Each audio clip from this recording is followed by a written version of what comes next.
Chers téléspectateurs, bonjour. Ce soir, dans votre émission Afarou Taloat, on va recevoir M. Lounis Agoun, auteur de plusieurs livres sur l'Algérie, les plus célèbres, La France-Algérie, en compagnie de M. Jean-Baptiste Rivoire, journaliste à Canal+, et le dernier livre, La colonie française en Algérie, 200 années d'inavouable. Monsieur Lounis Agoun, bonsoir. Bonsoir. Déjà, merci d'avoir répondu à l'invitation de Rachel TV. C'est moi qui vous remercie.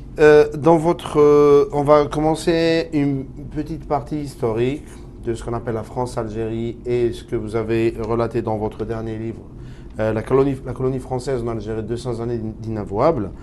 Et puis, on va essayer de faire une jonction avec le passé qui est très proche, le passé colonial et postcolonial, et l'actualité politique algérienne aujourd'hui. Dans votre livre 200 années d'inavouable, la colonie française en Algérie, vous dites que en 1962, que les Algériens en réalité n'ont pas obtenu leur indépendance et que le général de Gaulle avait réussi, dans un stratagème qui lui est propre, à infiltrer les maquis et surtout l'armée des frontières de l'ALN stationnée en Tunisie par des sous-officiers de l'armée française qui sont nommés comme déserteurs de la dernière minute ou les DAF, les déserteurs de l'armée française. Est-ce que vous pouvez nous parler un petit peu sur cette période et sur quelques détails que vous avez énumérés dans votre livre? Oui, déjà, on peut constater aujourd'hui, 50 ans après et durant les 50 dernières années, les Algériens n'ont à aucun moment disposé des instruments de leur souveraineté. Ni politique, ni économique, ni financière, ni policière, ni intellectuelle, ni culturelle, ni sociale. Les Algériens sont restés colonisés tout au long de ce demi-siècle, un demi-siècle après 1962, où l'histoire est censée les avoir dotés de leur indépendance. Donc, les faits sont là. Les Algériens n'ont jamais eu à jouir des instruments de leur souveraineté. Mais il y a une réalité, c'est qu'en 1962, la France a quitté l'Algérie. Oui. Donc, objectivement, la France a quitté l'Algérie. Alors, qui a eu cette indépendance? Qui a bénéficié de cette indépendance? Je vous mets au défi, en dehors de quelques bandes d'opportunistes qui ont profité des différents gouvernements qui se sont succédés, de me trouver une composante de la société algérienne qui ait profité de cette indépendance. Pas seulement de la société algérienne post-indépendance, mais de la société algérienne telle qu'elle existait du temps de la colonie française. C'est-à-dire les musulmans d'Algérie, les Européens d'Algérie, les pieds noirs, tous les Européens d'Algérie, les Algériens qui ont fait la guerre aux côtés de l'armée française et qu'on appelle communément les Harkis, les Français qui ont fait la guerre d'Algérie et qui sont venus faire la guerre d'Algérie parce qu'on leur a, par devoir, on les a forcés à faire la guerre en Algérie. Oui, oui. Aucune de ces composantes n'a bénéficié de cette indépendance. D'accord. Les seuls qui ont bénéficié de cette indépendance, c'est une clique de quelques dizaines de noms. Mais vous dites que c'est sur décision de Gaulle. Alors, moi, j'apporte il arrive au pouvoir en 58, la 5e République, et c'est là qu'il se rend compte que l'Algérie doit être, plutôt la France doit se débarrasser de l'Algérie, mais en même temps, il fallait infiltrer l'ALN. Voilà. Avant de revenir au pouvoir, il avait déjà sa religion faite sur la question. L'Algérie devait acquérir une forme de souveraineté, de préférence, officiellement de préférence, comme satellite de la France, donc en collaboration étroite avec la France.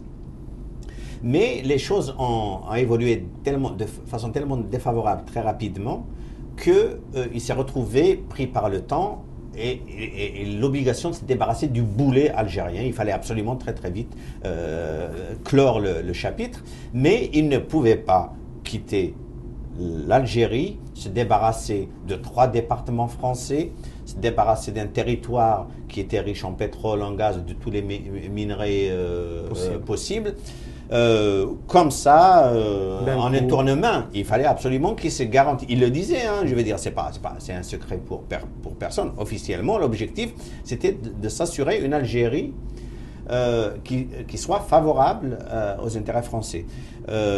Et donc, voilà, moi j'apporte la démonstration en suivant deux itinéraires de deux personnalités de haut rang, qu'ils étaient ils travaillaient sous les ordres du général de Gaulle. J'ai pris l'exemple du commandant Ben Cherif, qui est devenu par la suite Patron de la gendarmerie. Patron de la gendarmerie.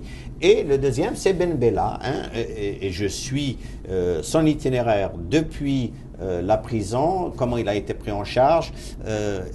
Excusez-moi, monsieur Agoun, vous accusez monsieur Ahmed Bella d'être un agent de la France. C'est quand même grave. Ben, après le GPRA, c'est le premier président de l'Algérie indépendante. De l'Algérie prétendument indépendante. Moi, je dis que l'Algérie n'a jamais acquis son indépendance. Je dis que les Français d'Algérie ont été évacués d'Algérie, qu'il y a eu une épuration ethnique. On a vidé l'Algérie de tout ce qui n'était pas musulman. Et que ceux qui auraient dû profiter de cette indépendance-là, que cette épuration ethnique a caché un immense stratagème qui consistait à mettre en place un pouvoir qui devait s'assurer des intérêts de la France. Je ne veux pas dire que l'objectif du général de Gaulle était de plonger les Algériens dans la terreur qu'ils ont connue par la suite. Je dis simplement qu'il y avait un projet de mettre en place un régime acquis qui garantissait les intérêts de la France. Et c'est Ben Bella qui a été missionné pour cela, et il l'a fait en connaissance de cause, et tout s'est passé comme De Gaulle l'avait prédit. L'avoue. Parce que vous dites dans votre livre qu'il y avait des généraux, qu'on va citer tout à l'heure, qui étaient des sous-officiers, qui sont devenus par le temps des généraux, qui avaient quitté l'armée française pour rejoindre, soi-disant, l'ALN 3 à 4 mois avant l'indépendance. Ouais. Et vous dites qu'ils ont profité, ils se sont enrichis pendant les années 60-70, pendant que Boumedienne faisait sa révolution socialiste, la révolution agraire. Ils se sont accaparés de l'économie algérienne pour drainer des sommes d'argent. Voilà, ils ont accaparé l'armée algérienne, les services de sécurité algériens, son économie. Boumedienne était le chantre du socialisme à l'époque, mais il était tout seul, entouré d'une bande de loups qui siphonnaient toute cette économie-là à leur profit. Et ils ont amassé des fortunes colossales, si bien qu'à un moment donné, ils s'en est aperçu parce que toutes les sociétés nationales qui avaient des monopoles étaient en ruine, étaient en faillite. Et imaginez l'ONACO qui importait la nourriture de tout un peuple, et donc à des prix qui défiaient toute concurrence, chaque année enregistrait un déficit monstre. En fait, les recettes étaient canalisées vers des comptes privés, des grossistes qui ne payaient jamais leurs factures et qui empochaient. Donc voilà, ils ont accaparé toute l'économie, tout le fruit de l'économie algérienne. Et lorsque Boumedienne s'en est rendu compte et qu'il a voulu assainir cette situation-là, et qu'il a commencé à les menacer, à leur demander de faire état de leur richesse personnelle, etc., il est tombé mystérieusement malade et il est mort en quelques semaines. D'accord. Et vous liez sa mort à peu près Moi, j'ai aucune preuve. Il y a des gens très très sérieux qui disent qu'il a été assassiné et que l'un des artisans de son assassinat compte parmi le président actuel Bouteflika. Mais derrière Bouteflika, il y avait toute cette armée de déserteurs de l'armée française qui planifiait de prendre le pouvoir et qui avait déjà un scénario. Une fois que Boumedienne disparaissait, comment prendre le pouvoir sans jamais apparaître? Et c'est là le scénario Chadli. On en arrive au décès de Boumedienne et à l'arrivée à la présidence de la République de M. Chadli Benjedid. vous dites dans votre livre que c'est là que les DAF, les déserteurs de l'armée française, ont commencé à prendre le pouvoir politique, après s'être infiltrés dans les rangs de l'armée. Et vous dites que Kazim Erbah avait imposé Boumedienne, plutôt Chadli Benjedid comme président de la République, mais qu'il y avait un certain Habib Belkhair qui était à la présidence de la République, qui a commencé à prendre des parts de pouvoir très importantes au profit des DAF. Voilà, Habib Belkhair, c'est l'artisan de cette prise de pouvoir dans l'ombre, hein, c'est un pouvoir de l'ombre. La façade, c'était Chadli Benjedid, mais Chadli Benjedid prenait du café et jouissait de la pêche sous-marine, jouait à la belote à la présidence, mais il ne présidait. Voilà, celui qui présidait, celui qui tenait le pouvoir derrière, c'était Habib Belkhair. Il avait quelques obstacles. Moi, je cite 3 obstacles principaux qui s'opposaient un petit peu à cette même mise absolue des DAF sur le pouvoir algérien. C'était Zegha, Bellossif, et à l'échelle internationale, Ali Messili, qui dénonçait ici et qui était suffisamment respecté à l'échelle internationale pour avoir une écoute en France et à l'échelle mondiale. Et donc, il s'est débarrassé de ces 3 obstacles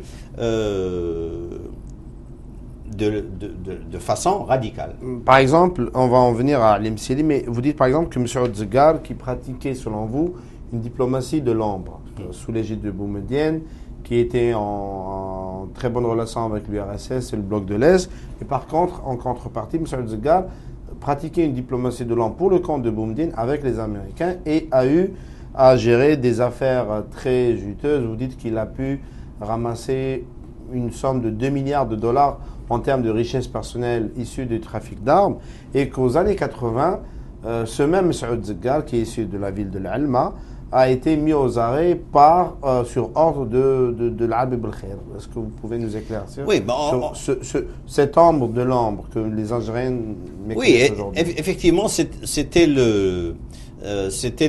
l'homme de la diplomatie parallèle de Boumedienne, comme vous l'avez dit, et il avait ses entrées à la Maison Blanche, dans les institutions américaines.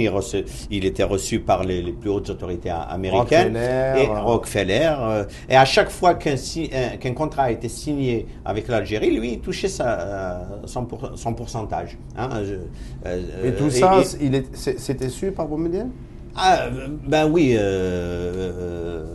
Parce que nous, génération de l'indépendance, on nous vend ce mythe. Non, mais officiellement,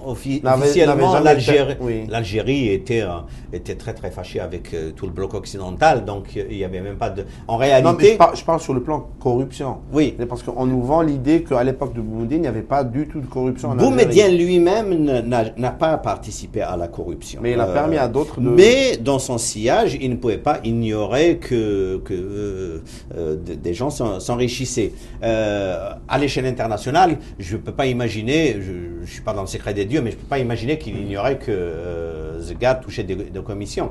Par contre, en interne, c'est l'Habib Belkhair, c'est tous ces DAF-là qui faisaient la contrepartie. En fait, il y avait une spoliation à l'échelle en devise à l'étranger, une spoliation en interne, et les Algériens crevaient de faim. Et vous dites que M. Zegha fait 2 milliards de dollars. Il a accumulé une fortune de 2 milliards de dollars durant les années 70. Je ne sais pas si vous vous rendez compte, déjà 2 milliards aujourd'hui, c'est une somme énorme pour un individu. Un seul individu. Ça, c'était les années 70-80. 2 milliards.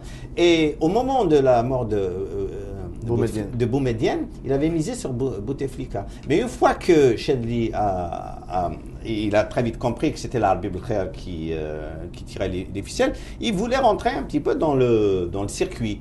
Donc il a offert ses services à l'Habib Belkhair. Mais l'Habib Belkhair ne peut pas, je veux dire, le système qu'il était en train de mettre en place ne pouvait pas s'accommoder de quelqu'un d'aussi incontrôlable. Ça devait être quelqu'un qui avait ses réseaux, qui a fait son nom déjà sur le marché. Et il ne pouvait pas compter sur lui, donc il fallait absolument l'éliminer. Neutraliser. Alors comment on l'élimine? Ils envoient une équipe chez lui, il fouille sa maison et il trouve du matériel, de l'armement, des systèmes d'écoute, tout ce qui constitue... Tout ce qui pouvait être compromettant.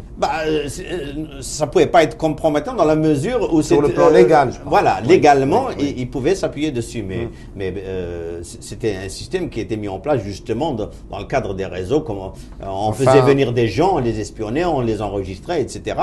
Et donc, bon, il a été arrêté, mais il était persuadé qu'il allait se faire relâcher, mais en fait, on le relâchera.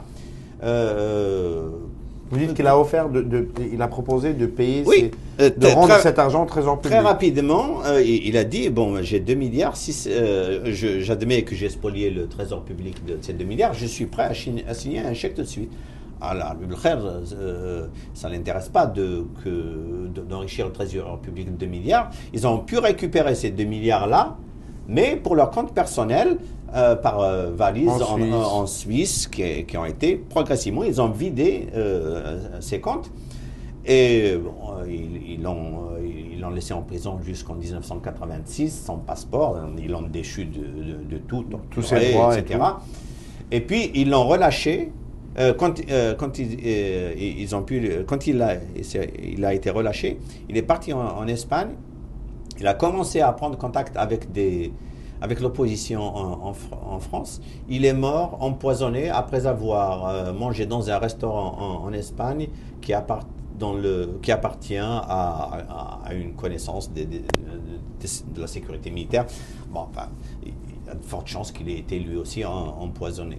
Donc, les DAF ont commencé un petit peu à neutraliser le triangle qui pouvait... Tout ce qui pouvait les gêner, parce que d'avoir un Zegard qui avait l'oreille des Américains pour un pouvoir et de l'ombre. On va revoir son affaire voilà. Plus tard. Oui. Et donc, le premier à être éliminé de façon spectaculaire, c'est Zegard.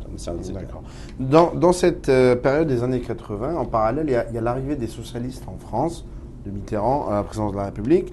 Et là, dans votre livre, vous décrivez beaucoup de phases dans ce qu'on appelle la France-Algérie.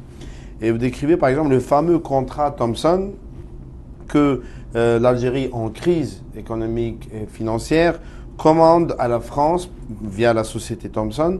Et c'est un contrat qui était estimé à la somme de 5 milliards de francs, ce qui était énorme pour, soi-disant, sécuriser les frontières maritimes algériennes. Et vous dites que ce système de sécurité maritime n'était pas du tout utile à l'armée algérienne, il était plutôt utile à l'armée française. Au mieux utile à l'armée française, sinon totalement inutile. Il faut se rappeler à quelle période on est. Je ne sais pas si vous vous souvenez à cette époque-là. Moi, je me rappelle très bien qu'il n'y avait pas de pommes de terre et que tous les matins on se réveillait, on nous disait il y a un bateau de pommes de terre qui vient du Brésil. Le peuple algérien attendait l'arrivée d'un bateau de pommes de terre pour du pouvoir Brésil. Manger. Il n'y avait rien. Le prix du pétrole avait atteint un plafond, il n'y avait pas d'argent. Et c'était Mitterrand qui avait missionné le général Blanc pour aller, par l'intermédiaire de la Bible Khair, forcer Chedli à acheter pour 5 milliards de francs de protection, d'espionnage en fait des frontières algériennes. Et Chedli aurait été partant, sauf que... Il y a le général Belossif qui s'est opposé. Voilà, le général Belossif. Pour quelle raison? Le général Belossif fait partie de ces officiers qui font partie du système, hein, donc cette armée-là qui a spolié les Algériens de leur liberté, de leur indépendance, mais qui ont un petit attachement pour leur pays, pour cette entité qui s'appelait l'Algérie. Et il a dit, on n'a pas besoin de ça, on a autre chose à faire en ce moment que de mettre 5 milliards pour acheter un système de sécurité maritime. Et donc à partir de ce moment-là, il avait signé son arrêtement. Il n'a pas été tué, mais son élimination. Voilà, son arrêt de mort politique. Et ils lui ont monté ici de France un dossier parce tous ces gens-là avaient des propriétés en France. C'était un secret de polichinelle.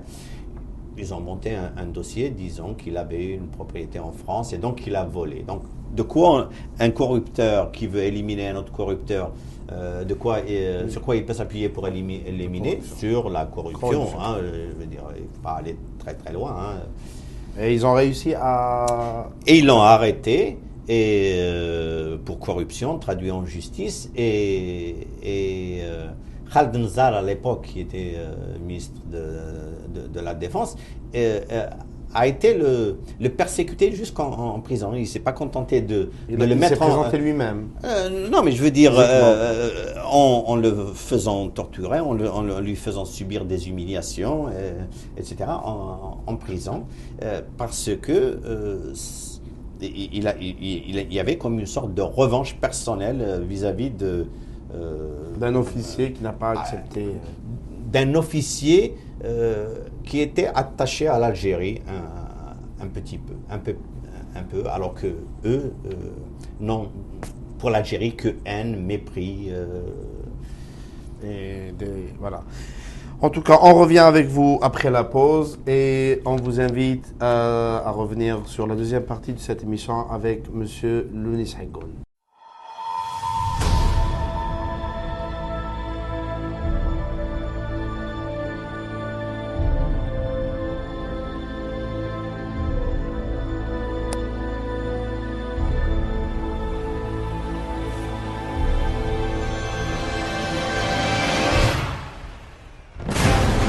أننا اعتمدنا أولا على إمكاناتنا الخاصة وتمويلنا الخاص، لأننا كنا دائما نحرص على هذه النقطة في حركة رشاد، أن تكون استقلالية الموارد، لأنها هي التي تضمن إن شاء الله استقلالية الموقف.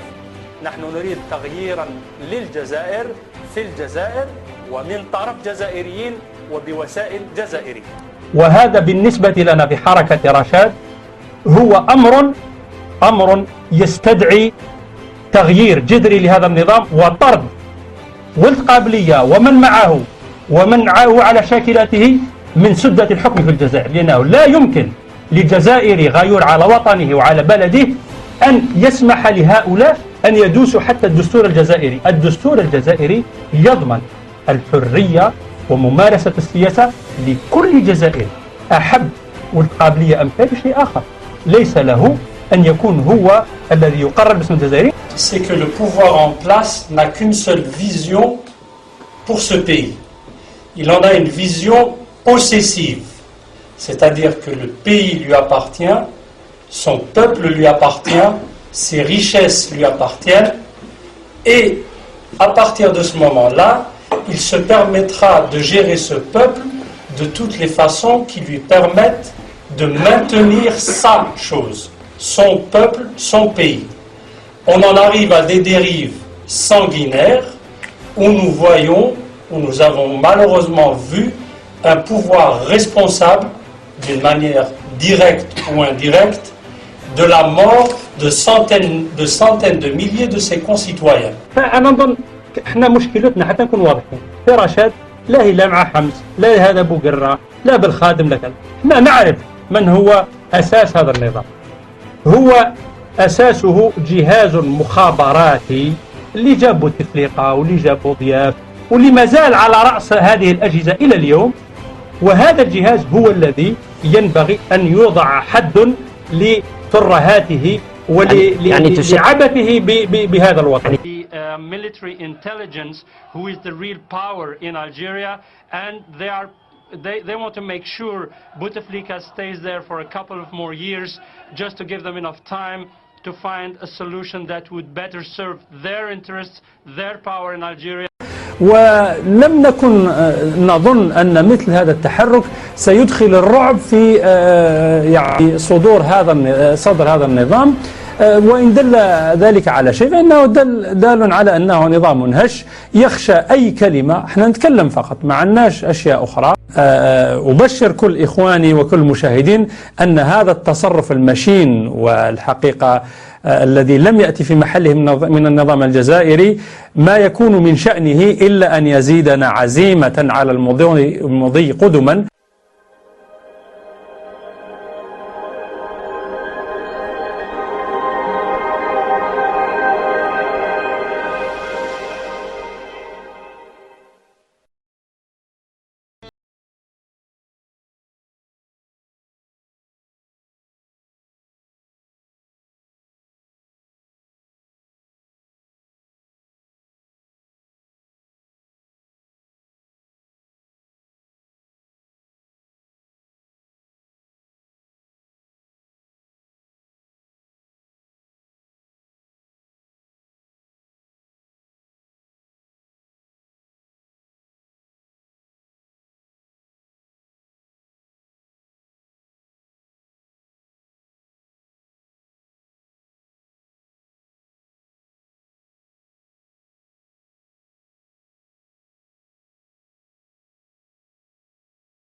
Chers téléspectateurs, bienvenue sur la deuxième partie de cette émission avec M. Lounis Aigoun. Monsieur Lounis Aigoun, vous dites qu'après avoir neutralisé M. Zeggar et le général Bellossif, en 1987 aussi, il y a eu l'assassinat du célèbre avocat et opposant algérien, M. Ali Msili, qui était à l'origine des services de sécurité pendant la révolution algérienne et qui s'est retrouvé assassiné dans sa cage d'escalier à Paris. Est-ce que vous pouvez nous éclaircir un petit peu la situation téléspectateur? Oui, Ali Msili fait partie de cette jeunesse du temps de la Révolution. Tous ces jeunes lycéens qui ont fait la grève en 1957 et que la bataille d'Alger avait poussé à quitter l'école, rejoindre les maquis, etc. La plupart de ces jeunes lycéens partis se battre pour la révolution algérienne ont été assassinés dans des conditions dramatiques dans les maquis par les officiers de l'ALN, dont le colonel Amirouche, dans l'opération qu'on appelle la Bleuite. Et Ali Msili s'est retrouvé recruté par le MALG et donc il a contribué effectivement à la mise en place des premières infrastructures des services secrets renseignements algériens. Mais très rapidement, il a découvert que les services de sécurité algériens qui étaient censés protéger les hommes politiques algériens, en fait, faisaient des dossiers contre eux. Ils amassaient des tonnes et des tonnes d'enregistrements, etc., contre. Ils ne surveillaient pas l'ennemi, ils surveillaient leurs propres troupes, en fait, dans une démarche qui consistait à avoir une même mise sur eux. Et donc, dès l'indépendance, alors que l'armée des frontières venait spolier donc les Algériens de leur indépendance, parce qu'il y avait le GPRA normalement qui aurait dû assurer une transition démocratique, le trio Ben Bella, Bouteflika et Boumediene ont organisé un coup d'État et lui les services algériens ont accompagné ce coup d'État. Et Msili avait déserté à ce moment-là. Il a participé. Il a participé déjà en Kabylie à côté d'Aït Ahmed à la révolte du FFS. Il a été emprisonné, il a fui, il s'est retrouvé en France. Donc il a vécu comme exilé en France. Il est devenu avocat. Et en 87, il y a Jacques Chirac qui rend visite. Qui était Premier ministre. Qui était Premier ministre et qui part en Algérie. Et Ali Msili est invité sur France 3. Et à l'époque, Paris avait vécu une vague d'attentats terroristes. Vous dites que la sécurité militaire algérienne organisait des attentats ici à Paris par le biais d'activistes libanais et palestiniens. Le plus célèbre d'entre eux, c'est Georges Ibrahim Abdallah. Exactement, Georges Ibrahim Abdallah, qui aurait dû être libéré depuis plusieurs années pour une raison que personne ne s'explique. Et toujours en prison. Alors qu'il a déjà purgé sa peine. Logiquement, il devrait être libre.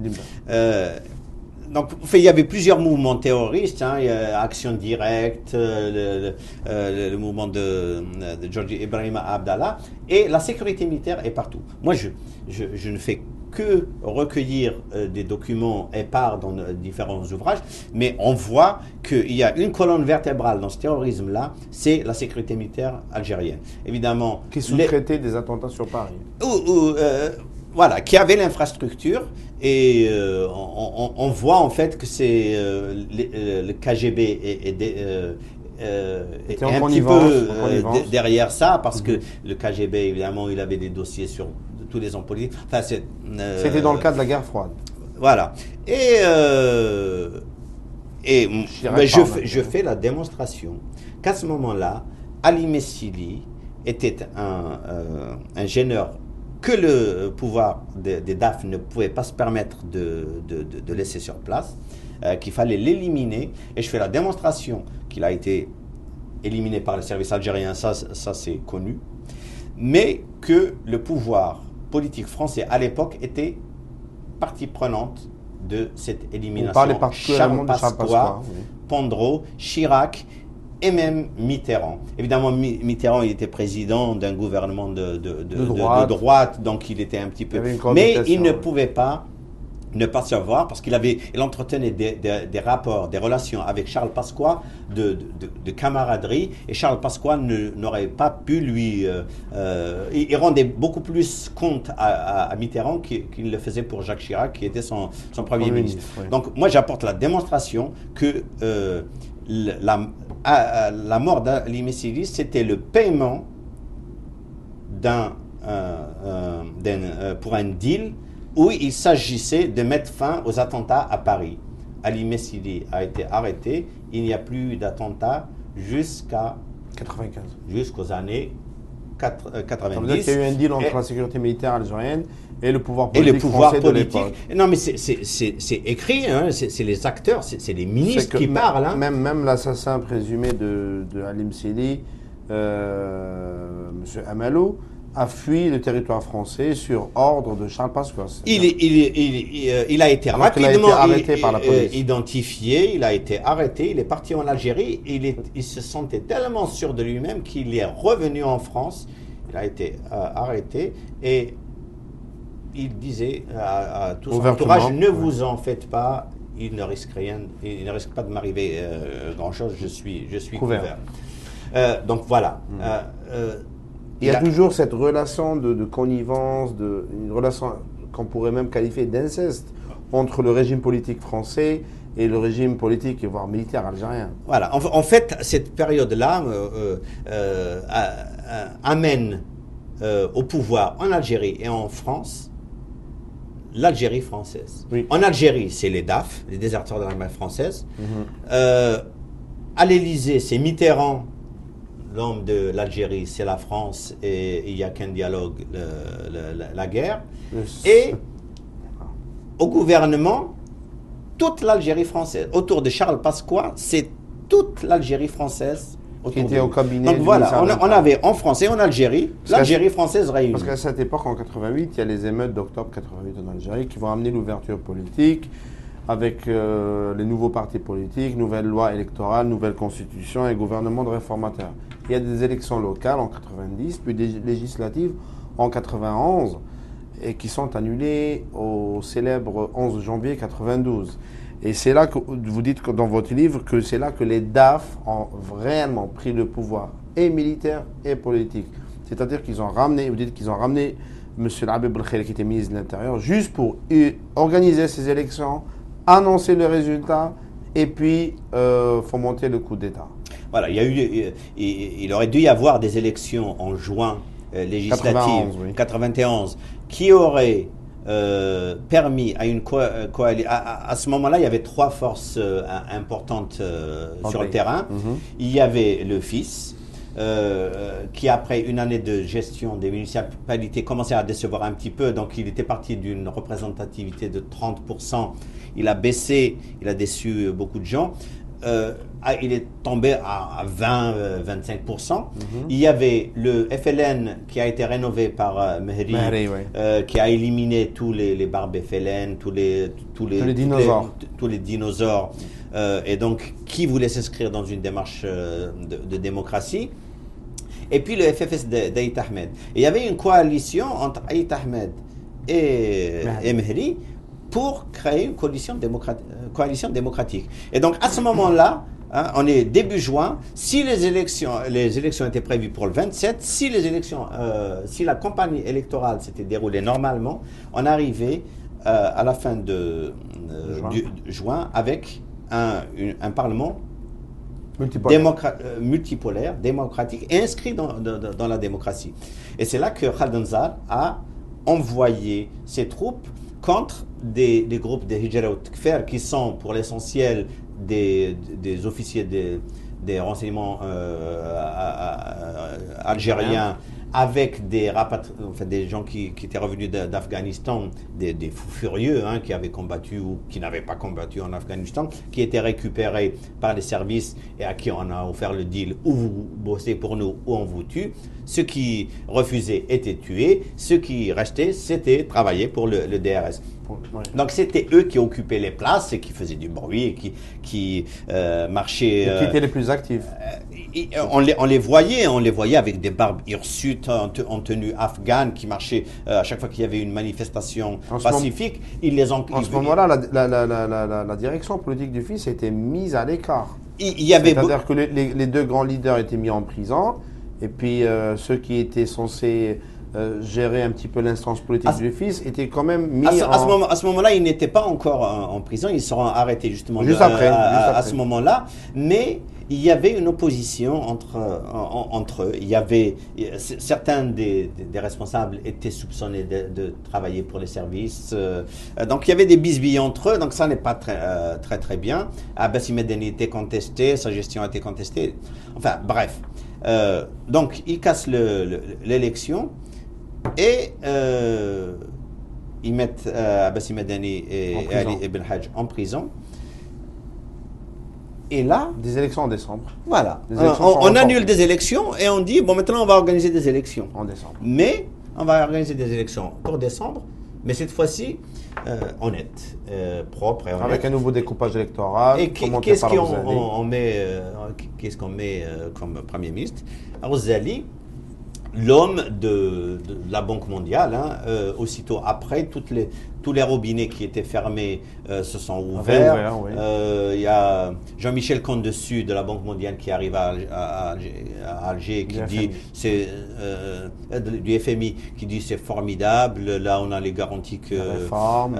Voilà. Et Rozzali qui dit je suis prêt à vendre un quart de Hassim Saoud, ça avait soulevé un tollé à l'époque. Depuis, ils ont vendu 100%, mais on était juste voilà, c'était le début, ouais. Voilà. Oui. Et donc, à ce moment-là, je veux dire, pour la première fois, l'Arabie Belkhair sort de l'ombre. Ce n'est plus l'homme de l'ombre, il devient ministre de l'Intérieur. Voilà, l'homme de façade. L'homme chargé d'organiser les élections. Alors, vous reliez, je m'excuse, vous reliez cette opération d'élection et de coup d'État à un fait qui s'est passé en France dans le 19e siècle. Vous dites qu'il y a eu un coup d'État en France et que ces officiers-là de l'armée française ont calqué ce qui s'est passé en France un siècle plus tôt. Oui, parce que c'est un petit peu la psychologie de ces cancres, de l'armée française, des officiers de l'armée française, des États de l'armée française qui n'ont aucune instruction, aucune intelligence autonome et qui appliquent des plans. Il faut savoir que ces gens-là ont été formés, on a parlé des années où ils ont infiltré les structures algériennes, mais pendant toute la décennie 60 et 70, régulièrement, ils venaient en France pour faire des stages au sein de l'armée française. Des écoles de guerre, oui. Moi, je dis froidement que le scénario qui est sorti du conclave qui a amené Chadli au pouvoir a été préparé 2-3 ans auparavant au sein parmi les conseillers de l'école de guerre. Vous parlez de 79. En 79. Oui. Évidemment, j'ai aucune preuve à avancer si ce n'est que mon intuition me dit que les choses se sont passées comme ça. Voilà. Donc l'Arabie Belkhair organise des élections. Et là, il y a un truc qui me choque dans tout ce qui se dit. Et tout le monde tombe dans le panneau. Tout le monde dit en décembre 91, les islamistes ont remporté les élections et voilà. Donc, à partir du moment où on a démis une partie d'un scénario, il faut le prendre dans son intégralité. On ne peut pas imaginer que l'Arabie Belkhair sorte de l'ombre, devienne ministre de l'Intérieur, en charge de l'organisation des élections, qui amène à des élections gagnées par le FIS, mais pas au premier tour, pour permettre 2 semaines de battement entre les deux tours pour organiser un coup d'État, etc. Je veux dire, un scénario, mais ficelé comme ça, on ne peut pas imaginer que le résultat de l'élection leur ait échappé. C'est un résultat qui était inscrit dans le scénario. Maintenant, au moment où les élections ont eu lieu, l'Arbi Belkhair et le Premier ministre Sid Ahmed Ghazali ont fait le vide autour du fils. Il ne restait plus que le fils. Ils ont mis les bâtons dans les roues à tout ce qui se présentait. Ça ne veut pas dire que les partis qui se présentaient avaient une quelconque chance de l'emporter, mais en tout cas, ils ont balisé le terrain devant le fils. Et donc voilà, il y a eu ce résultat-là, mais soit à ce moment-là, soit ils avaient remporté les élections au premier tour. Il y a un détail très important à cette époque-là, entre juin 91 et décembre 91, c'est qu'il faut rappeler que, par exemple, au niveau de la grève et de la chute du gouvernement Hamrouche, c'était suite à une revendication de certains à instaurer un système électoral proportionnel, qui aurait, par exemple, avec la configuration qu'on a eue le 26 décembre 91, amené disons, une majorité partielle, pas une majorité absolue, parce que la proportionnelle permet rarement à un parti politique avec une majorité absolue dans un parlement. Ce que ces généraux-là ont refusé. C'est-à-dire qu'en 91, en décembre 91, ce qui était une surprise pour certains, c'était, comme vous dites, un scénario préétabli. Oui, non mais je veux dire, c'est cousu de fil blanc. Et donc, quand je vous disais que ils n'inventent rien, ils appliquent des plans qu'ils ont reçus, qu'ils ont vus ailleurs. Et d'ailleurs, Khaled Nzar, c'est ailleurs se situe dans l'école de guerre de Paris, et il y a effectivement le précédent du décembre 52 qui a amené Napoléon au pouvoir, à rester au pouvoir alors qu'il était il était parti perdant. Quitter, donc il y a eu le coup d'État de décembre 1852, et la façon dont a été géré ce coup d'État qui avait permis à Napoléon de rester au pouvoir. Vous prenez ce qui s'est passé en 1852 en France, et c'est ce qui se passait en Algérie. En 91, c'est exactement la même chose. Ces gens-là n'ont rien inventé. Non, et comment voulez-vous qu'un bonhomme comme Khaled Nzar, qui s'est tué, égorgé, torturé, invente comme scénario à l'échelle d'une société, qui est assez compliqué d'ailleurs. Et d'ailleurs, quand il applique jusqu'au bout, il ne réfléchit pas, parce que c'est un militaire et il n'a pas de scénario bis. Quand on lui dit, il faut tirer sur la population pour faire un massacre. Donc il a organisé ça depuis un hélicoptère, puis il raconte. En fait, il donne des éléments qui montrent qu'il est aux commandes. Donc et la presse française à l'époque, qui avait un petit peu d'autonomie par rapport au pouvoir algérien, racontait dans le détail que c'était un guet-apens, et il s'agissait d'amener les islamistes au devant de la scène en faisant un bain de sang. Et c'est à partir de ce moment-là que les islamistes étaient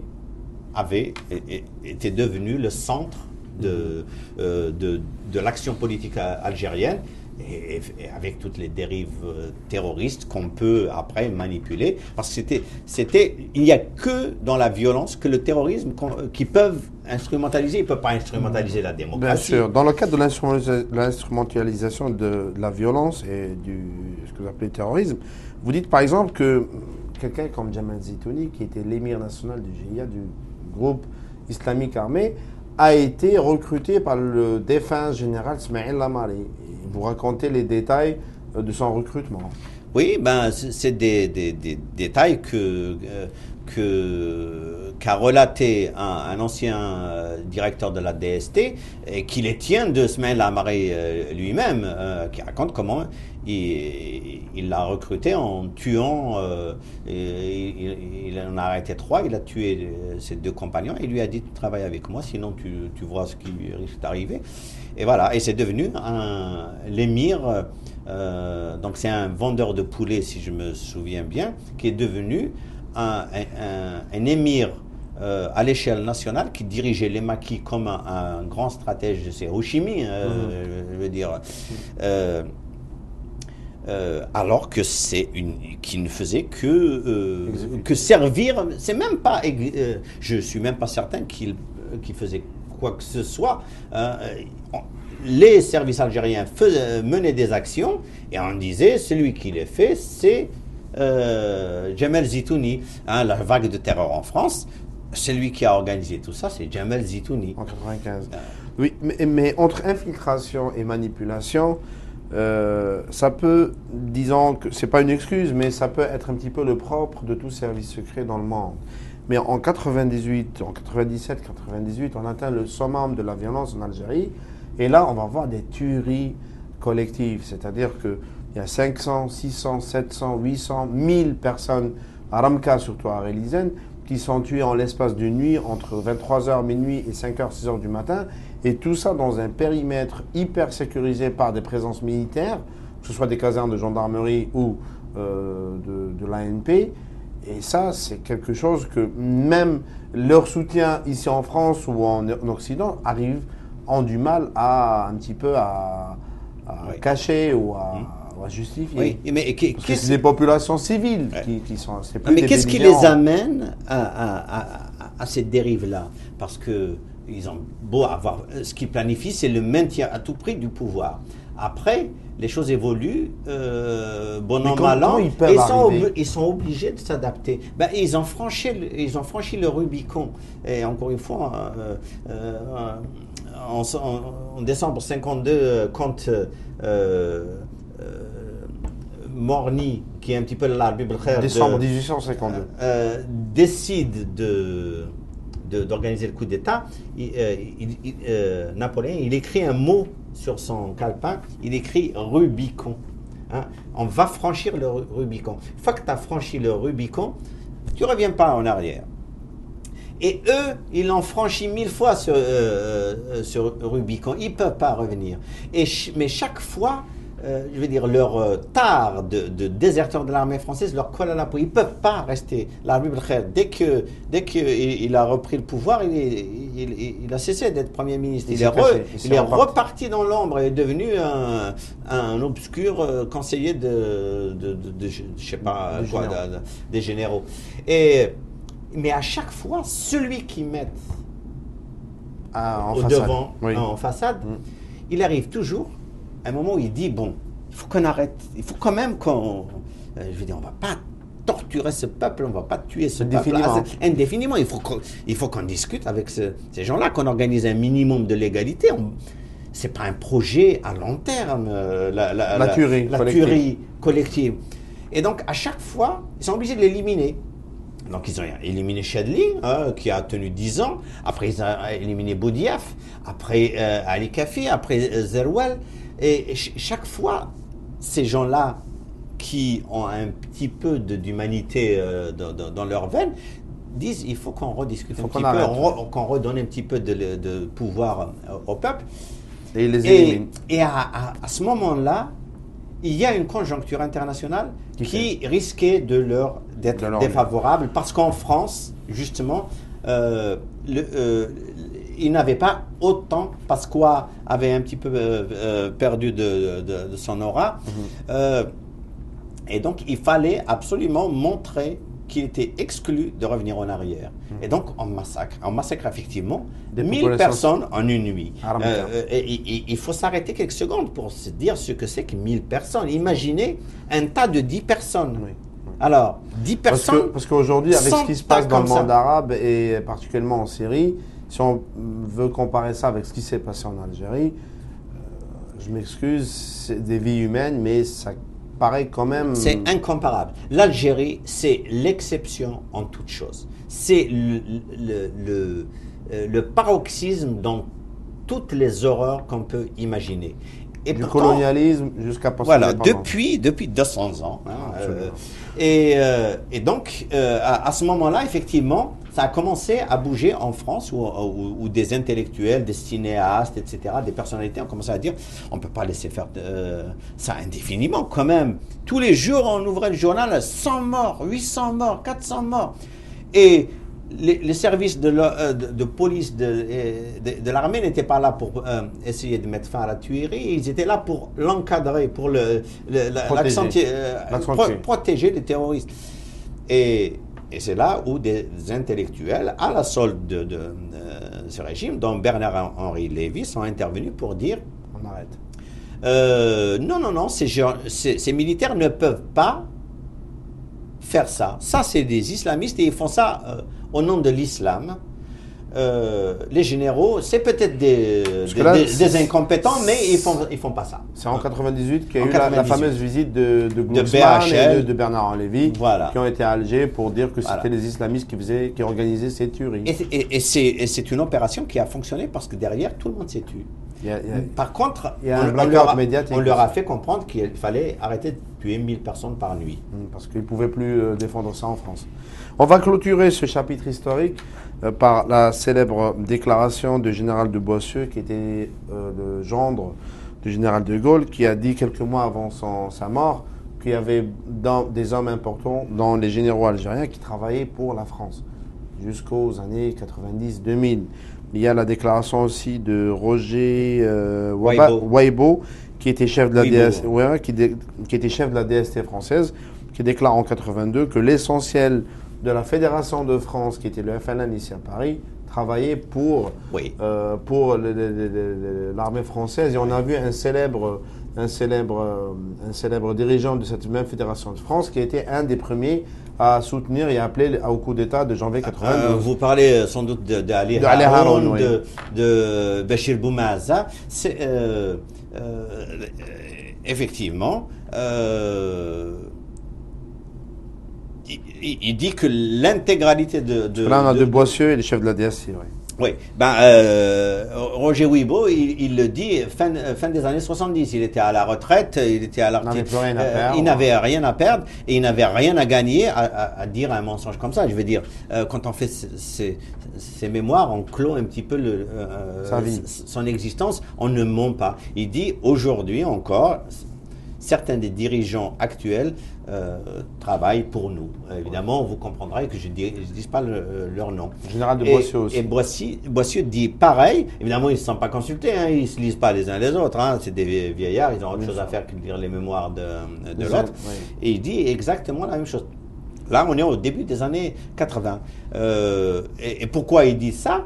Parce que c'est des patriotes. Hein, c'est des patriotes français qui aiment leur pays. Qui aiment leur pays. Et qui est normal. Ce qui est totalement normal. Ce que je disais à propos du général de Gaulle, qu'il fasse tout pour que l'Algérie travaille main dans la main avec la France, c'était dans l'intérêt de la France, c'était même dans l'intérêt de l'Algérie. Mais après, c'est ce qu'on en fait, les DAF, qui est contestable, et ça c'est plus général de Gaulle. À partir de 1962, ce qui est arrivé, ça relève uniquement des responsabilités algériennes. Merci monsieur Louis Serigoun. On va revenir avec vous dans la troisième partie de cette émission.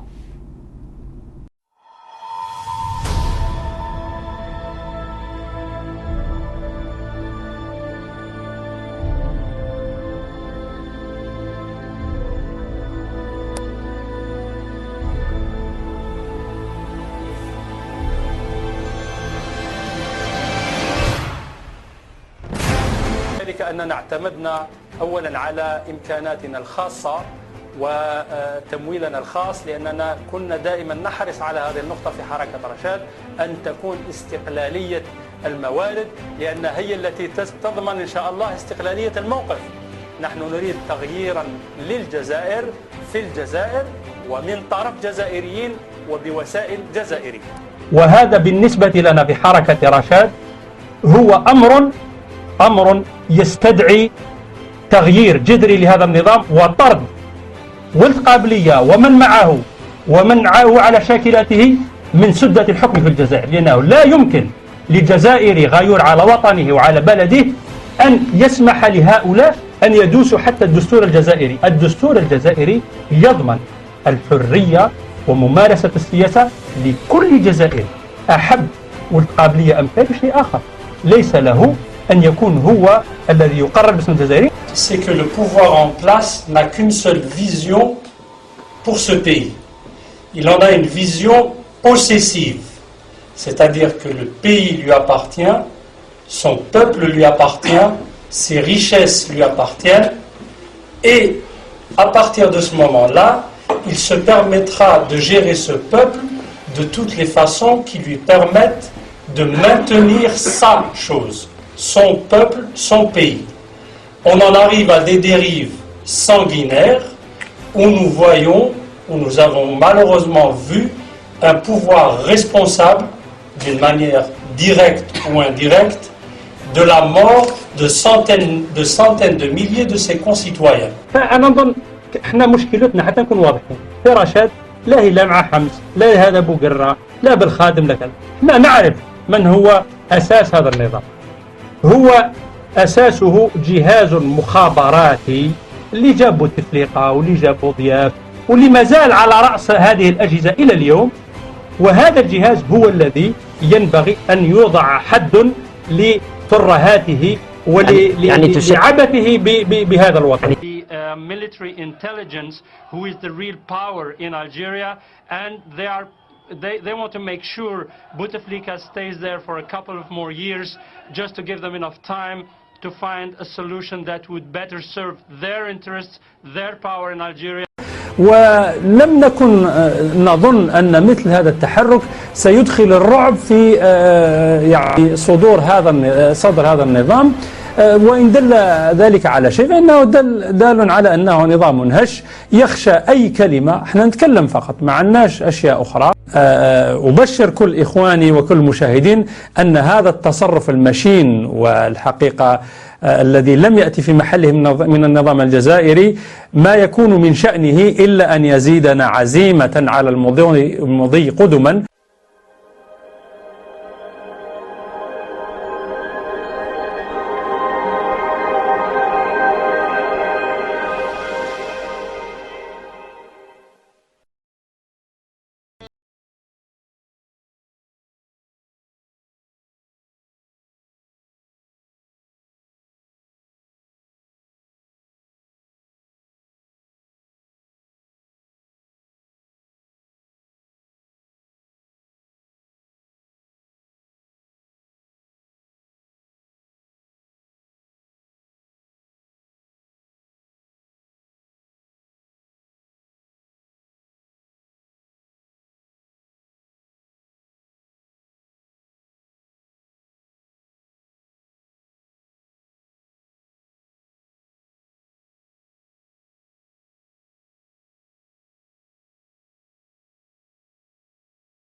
On est toujours avec M.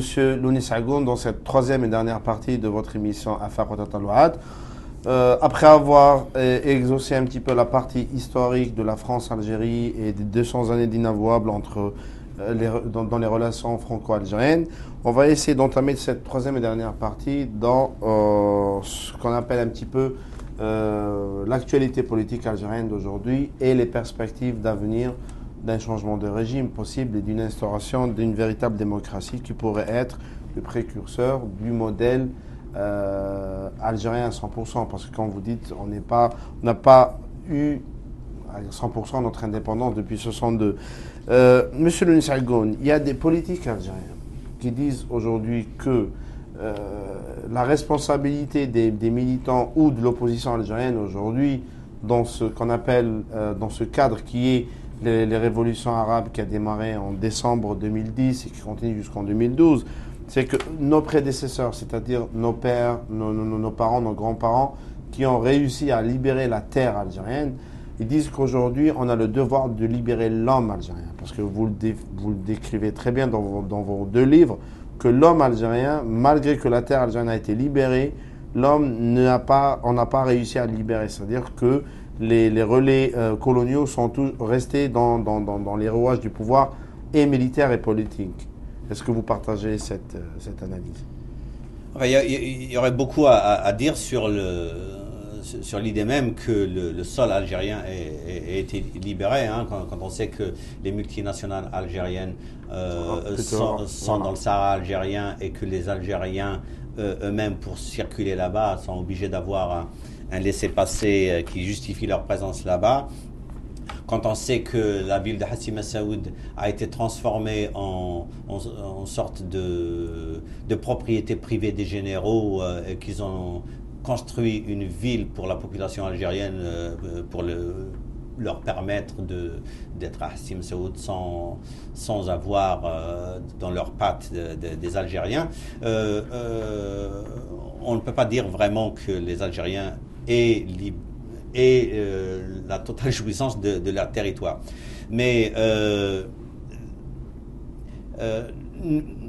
nous sommes à un tournant, hein, clairement, et si on rate ce tournant-là, on risque de partir pour un très très long bail, et il n'est pas sûr que l'Algérie se ressorte indemne de 50 années d'un même traitement que les 50 dernières années. Alors le problème, c'est quoi? C'est que nous avons tous failli depuis 1962. Il y a une génération qui a pris ses responsabilités et a pris les armes pour libérer le pays. Elle a failli à assurer la relève, et elle a laissé l'indépendance entre les mains de rapaces. Les générations qui ont suivi ont également failli. La génération de 1988 a laissé les choses dériver dans ce qu'on sait de la décennie 2000. Elle a failli. Avec l'arrivée de Bouteflika, c'est une complète déliquescence de la société algérienne que les services algériens sont en train de procéder. Et donc, l'Algérie de demain, on ne peut pas imaginer que des gens qui ont failli depuis 50 ans soient les architectes du renouveau demain. Parlons du renouveau, parce que quand vous parlez de renouveau, vous avez parlé du président Bouteflika qui est là depuis presque 12 années, qui a réussi à violer la Constitution en 2009 pour perdurer au pouvoir avec l'accord de ses chefs, bien sûr. Et on parle de renouveau, il y a le chef de l'État avec ce qui s'est passé en janvier 2011, est sorti avec un discours en promettant des réformes. Il y a de nouvelles lois qui ont été votées par un Parlement qualifié d'illégitime, par la plupart de l'opposition et même des députés qui le composent. C'est-à-dire les nouvelles lois sur les partis politiques, les associations, les syndicats et l'information. Ces nouvelles lois, ce package de nouvelles lois a été décrit par la plupart aussi de l'opposition véritable. Et vous dites qu'on ne peut pas faire du renouveau de la démocratie avec ceux qui ont instauré la dictature, sachant qu'en Algérie, la dictature a été instaurée par le meurtre et la violence décrite dans les deux premières parties de cette émission.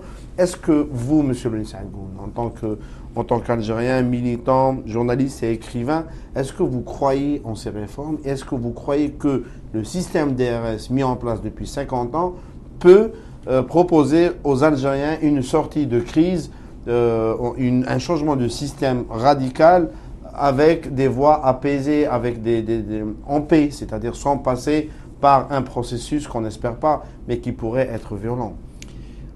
En un mot, la réponse est non. Il est exclu que ce régime propose quoi que ce soit qui permette aux Algériens de redevenir libres demain.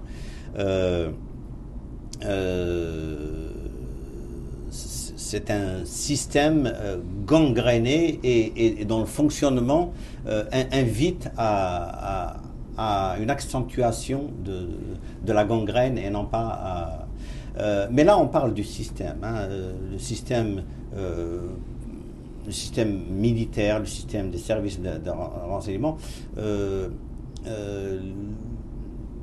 Tout cet édifice politique,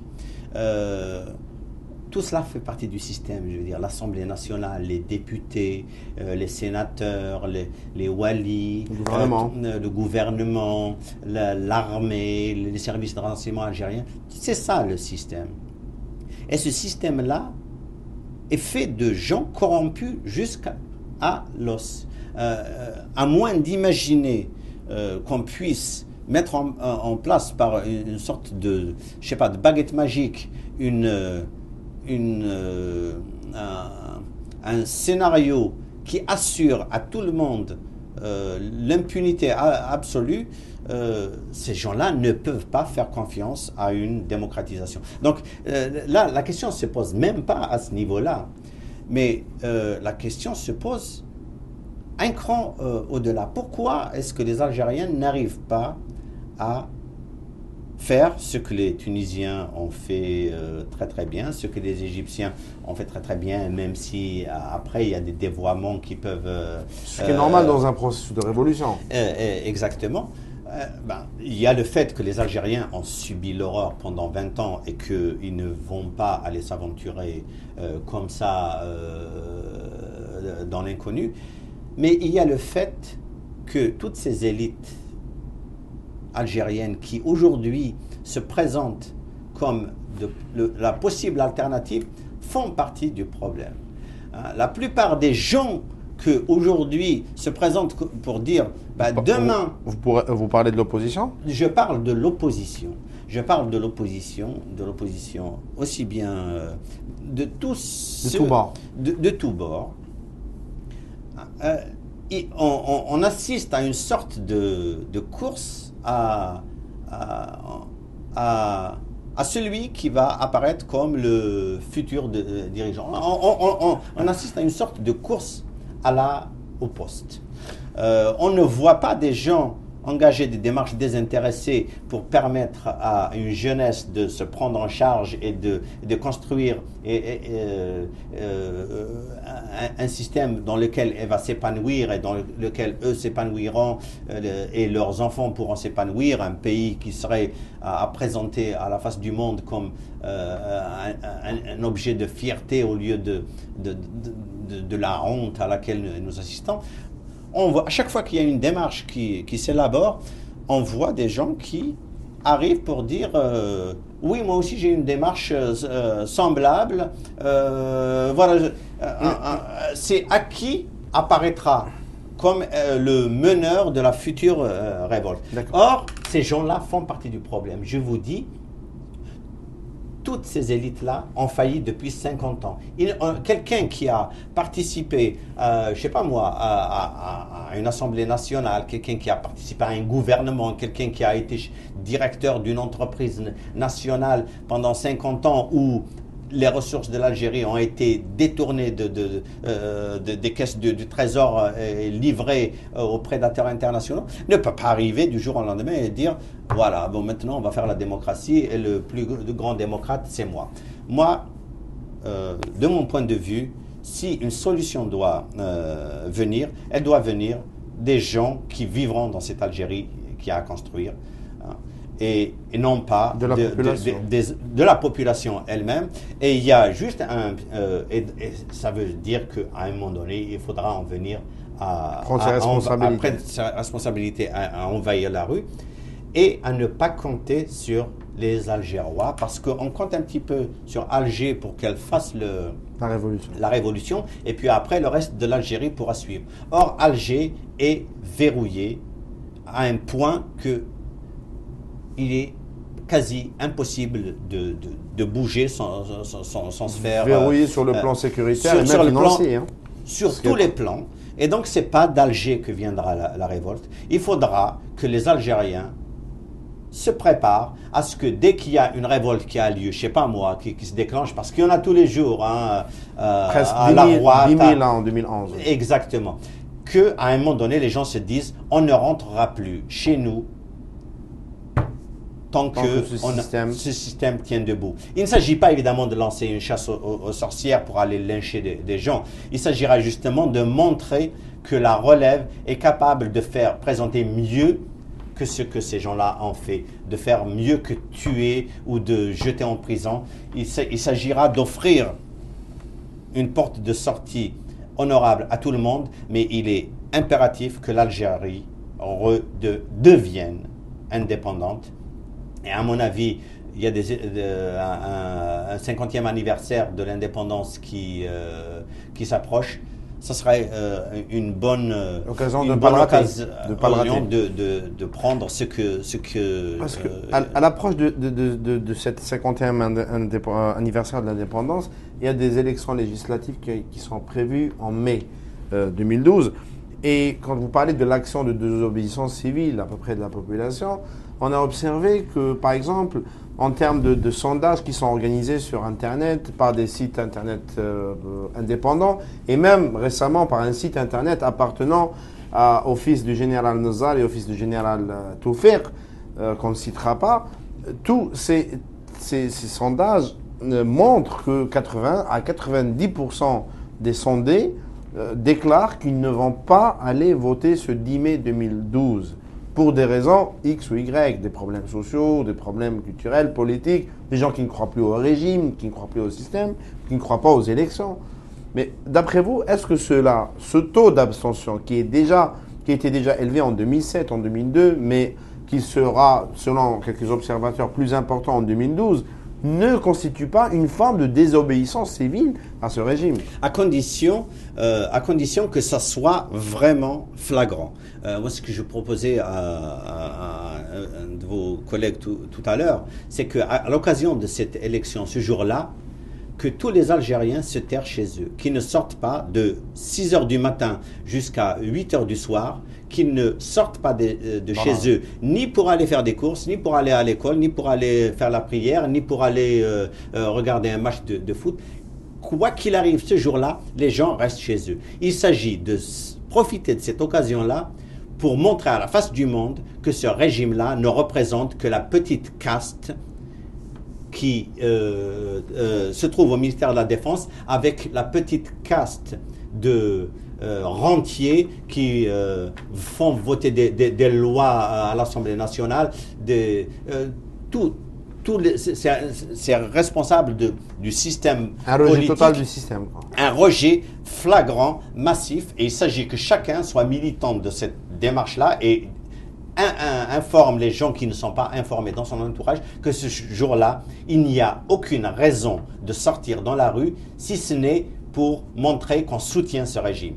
Tous ceux qui sortiront dans la rue ce jour-là afficheront par leur présence dans la rue leur soutien au régime du DRS. Ça, c'est une action non violente. Voilà une façon de faire la révolution sans verser le sang. Absolument, sans verser le sang. Je reviens à la question des élites politiques.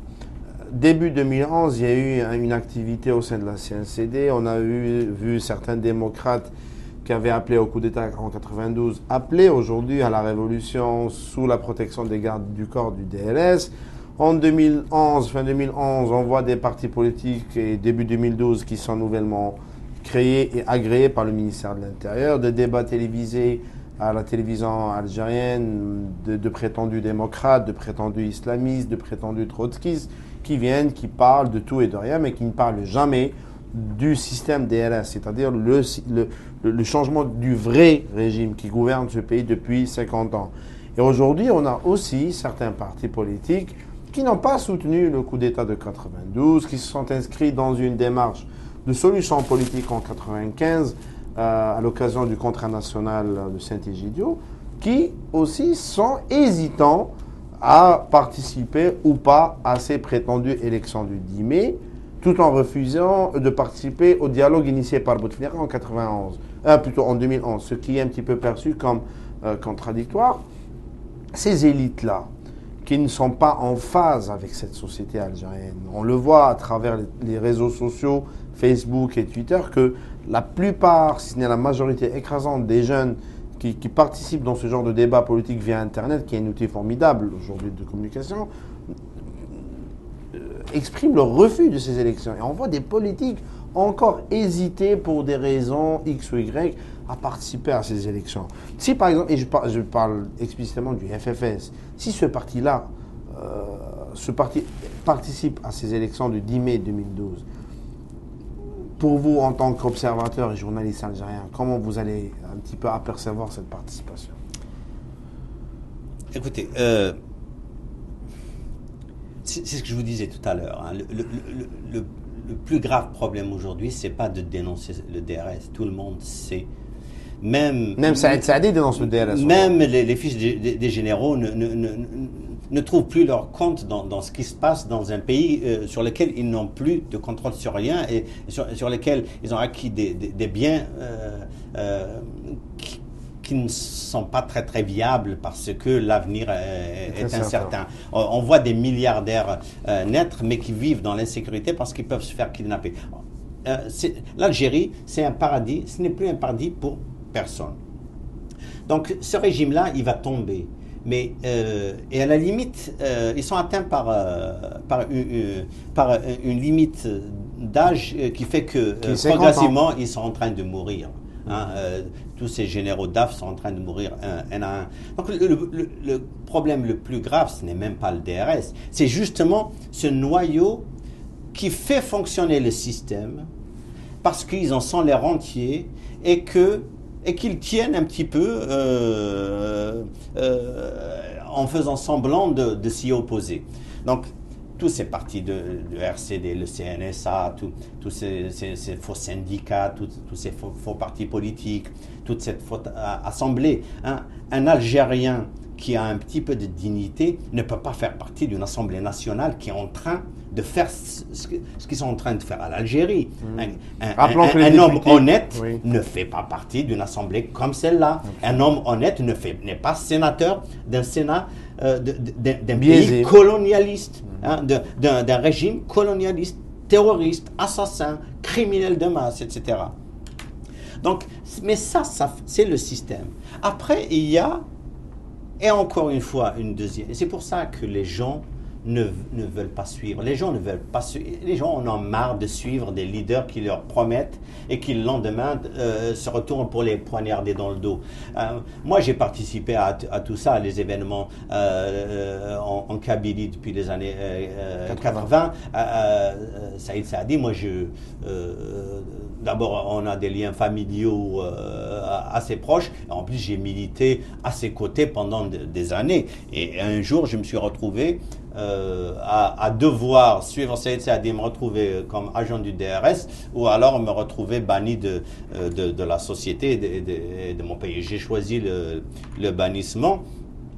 Mais voilà, donc ceux-là, ils ne font pas illusion. Les gens ne les suivent pas et les gens ne vont pas les suivre. Et quand ils se présentent pour encadrer une manifestation, ce n'est pas pour amener les gens à se révolter. C'est juste pour que... Non, même pas pour la récupérer. Par leur présence, ils annihilent, ils démobilisent toute la société. Hein. On voit Saïd Saadi et tous ces gens-là dans une manif. Ben les gens, voilà, enfin, ça fait longtemps que j'y suis plus, je sais plus comment. Ça se compose. J'ai oublié leur nom. Mais ça démobilise les gens. Or, c'est exactement ce qu'on veut, démobiliser les gens. Maintenant, il reste le FFS. Alors, Aït Ahmed, je pense que là, ça fait des années et des années qu'il aurait dû arrêter le massacre, mais là, à un moment donné, il faut quand même qu'il prenne ses responsabilités et prenne la responsabilité de dire « je prends ma retraite ». Parce que son intervention depuis 1990 n'est que nuisance. Hein. C'est grâce à lui, en 1992, que Khaled Nzar a pu faire passer auprès de l'opinion internationale son coup. Hein. Vous parlez du coup d'État? Le coup d'État, ça a commencé par il avait peur, Khaled Nzar avait peur de la réaction d'Aït Ahmed parce qu'il aurait pu mobiliser autour de lui la population. Il est allé le voir. Qu'est-ce que lui demande Aït Ahmed? Est-ce que je peux organiser une manif? Une manif, tiens. Ah, d'accord, non seulement il a autorisé à faire une manif, mais il a ramené les caméras et puis une dizaine de gens qui disaient halte au processus démocratique et qu'ils ont envoyé à toutes les caméras, à toutes les chaînes de télévision du monde. Donc la manifestation organisée par Aït Ahmed pour dire il faut que le processus électoral se poursuive a été détournée pour permettre à Khaled Nzar de dire que voilà, le peuple algérien ne veut pas de ces élections. Mais pourtant, Aït Ahmed, après ça, il a été contre oui, non, mais attendez, une fois que la victime est morte, après, on peut toujours déplorer que la victime soit morte. Hein. Mais Aït Ahmed, je ne sais pas moi, fin des années 70, je crois, il avait écrit le tome 1 de ses mémoires. Le mieux qu'il pourrait faire pour les Algériens, c'est d'écrire le tome 2 et le tome 3, 30 ans après, qu'on connaisse la réalité de ce qu'il a vécu lui, comme témoignage, au lieu de s'entourer d'une bande d'apparatchiks qui n'ont d'intérêt ni le sort de l'Algérie, ni la démocratie, ni la liberté, ni la décolonisation de leur pays. Ils n'ont d'intérêt que leur petit business personnel. Sur cette question. Il faut qu'il arrête. Sur cette question précisément, le colonel Shafik Msbah, qui n'est autre qu'un colonel du DRS et qui se positionne comme politologue, déclare dans un article publié sur le journal L'Expression que déjà ce régime doit partir. C'est quelqu'un de la boîte qui critique ses propres patrons, pour des raisons qu'on ne connaît pas, mais qui paraissent un petit peu douteuses venant de lui, mais qui dit clairement à la fin que la participation du FFS à ces élections va permettre au pouvoir en place, comme vous le dites en 92, va permettre aujourd'hui de vendre ces réformes et ces élections à l'Occident. C'est-à-dire, vous allez voir, voilà, le plus vieux parti d'opposition, le social-démocrate, est dedans. C'est-à-dire que c'est crédible. Non, mais Aït Ahmed, à partir de 1992, autour de lui, au sein de son bureau politique, il y avait des agents du DRS. Des agents du DRS qu'on aurait pu, des gens honnêtes, et d'ailleurs qui ont complètement disparu du paysage politique, tous les militants du mouvement culturel berbère depuis 1980 qui se sont opposés à ce régime avant tout le monde, ils se sont tous volatilisés. Qu'est-ce qu'il a fait Aït Ahmed de ces gens-là qui lui ont permis de rentrer de façon honorable en Algérie? Il les a méprisés. Il les a ignorés. Et il a pris comme autour de lui des seconds qui sont des petits indices de la sécurité militaire. Tout son appareil politique est gangréné par la sécurité, par le DRS. Alors, comment voulez-vous qu'il serve à autre chose que les intérêts du DRS?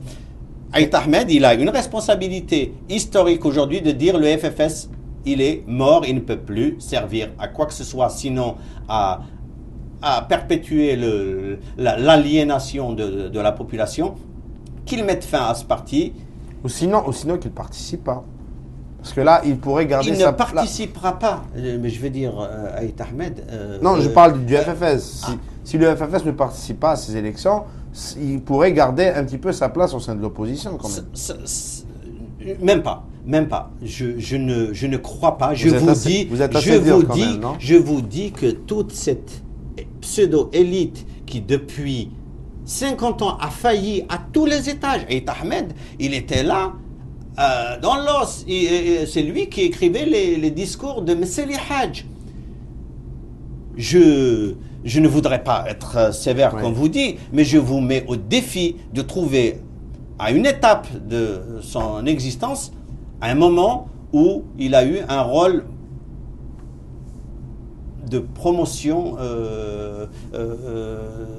des choses, un rôle positif.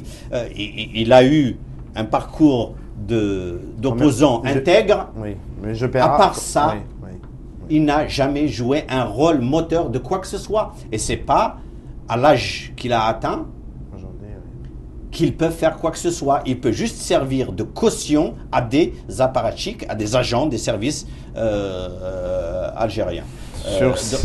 Donc, voilà. Moi, je pense que le moment est venu d'assumer sa responsabilité et de dissoudre ce parti qui n'a fait que du mal jusqu'ici. Voilà. Sur ces mots assez un petit peu durs sur le FFS, Ahmed. La situation de l'Algérie est très dure. Oui, je comprends. Je vous quitte, monsieur le Nissa Gouni. Je vous remercie beaucoup d'avoir participé à cette émission, d'avoir répondu favorablement à la télévision de Rachid pour cette émission et pour ce témoignage pour l'histoire. Mesdames, messieurs les téléspectateurs, je vous remercie aussi de votre attention et vous donne rendez-vous pour de prochains numéros pour traiter d'autres sujets. Merci beaucoup et au revoir. Merci, monsieur Aïdar.